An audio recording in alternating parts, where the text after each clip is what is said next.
Okay, when I say silver, what pops into your head? For most of us, it's probably old coins, maybe some nice family silverware, or a piece of jewelry. And for centuries, yeah, that was the whole story. Well, that story is over. Today, we're diving into silver's completely new identity, and it's one that's making it one of the most critical metals on the entire planet. Let's get into why.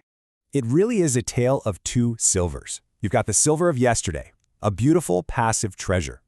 And then you have the silver of tomorrow, the quiet, absolutely essential engine that is literally powering our future.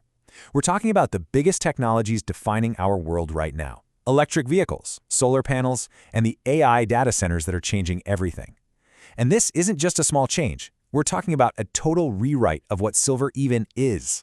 So how on earth did this happen? How did silver go from the jewelry box to the circuit board? It all comes down to its new job description as an industrial titan. Its destiny has been totally transformed by technology. And look, the numbers don't lie. This chart tells you everything you need to know. More than half, over 50%, of all silver demand now comes from industry. That's more than jewelry and investment combined. The takeaway here is huge. Silver is now an industrial metal first and a precious metal second. The roles have completely flipped. So who's using all this silver? Well, only the biggest and fastest growing industries on the planet. Silver is absolutely crucial for solar panels to turn sunlight into power. Its incredible conductivity is what makes the connectors and complex electrical systems in every single EV work. And you can't have high-performance 5G networks or AI data centers without it. It's not just a component in these things, it's what makes them work at all. Now check this out, because this really shows you the scale of what's happening. Your typical gas-powered car has maybe 15 to 28 grams of silver in it. But an EV, it needs almost double that. You're looking at 25, 50 grams, maybe even more. Just think, as the entire world switches from gas to electric, this one simple fact is creating a gigantic, permanent increase in silver demand. But wait, it gets even crazier. What if that jump from 28 grams to 50 grams was, well, nothing? What if I told you there's one new technology on the horizon that could completely blow these numbers out of the water?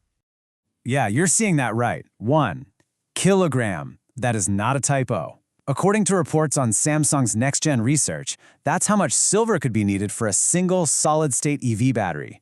I mean, think about that leap. We go from 50 grams to 1,000 grams in a single car.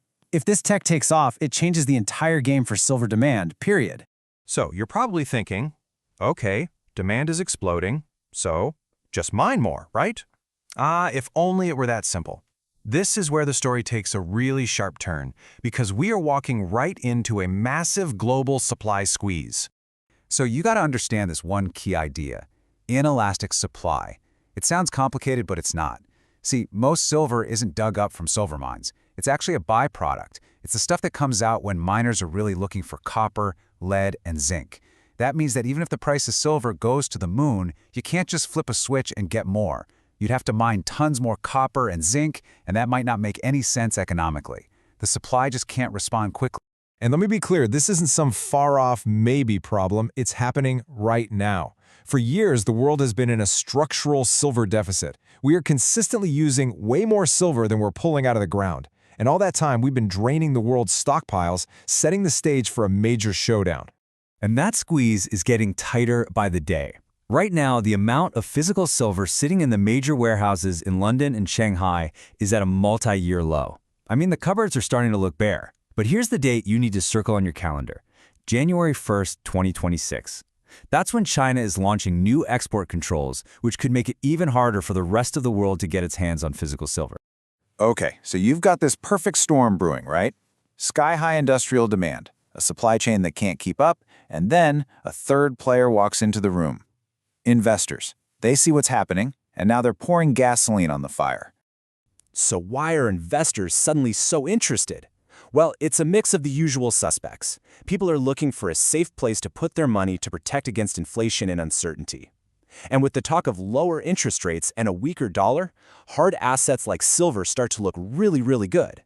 Plus, things like silver ETFs make it super easy for anyone to jump in, which just adds more pressure to the market. And that quote, it just nails it. The fundamental story was already there: the tech demand and the supply problems. But now you have investors betting on that story, and their money just amplifies the whole effect. It creates this powerful feedback loop where everyone is chasing a limited supply. So when you step back and look at the big picture, what we're really seeing is this epic collision. It's a clash between unstoppable technological demand on one side and a rigid, constrained global supply on the other. And this isn't just numbers on a screen for Wall Street. This has huge, real-world impacts. Take a country like India, for example, where there is massive cultural and industrial demand for silver. When the global price spikes, and if their local currency is weak, that price surge gets amplified like crazy. It creates intense pressure on everyone, from manufacturers to families buying gifts for a wedding. So let's just boil it all down one last time. On the demand side, you've got the brand new, must-have demand from green tech and EVs, and that's being supercharged by investors looking for a safe bet. On the supply side, you've got the fundamental problem that we can't just make more of it easily, and now that's being squeezed even harder by government policies. These two forces are heading right for each other. So that leaves us with one final, pretty mind-blowing question to chew on. Given that you can't have an energy transition, you can't have modern transport, and you can't have AI without it, has silver become the new strategic metal? Is it possible that silver will be to the 21st century what oil was to the 20th? It's definitely something to think about.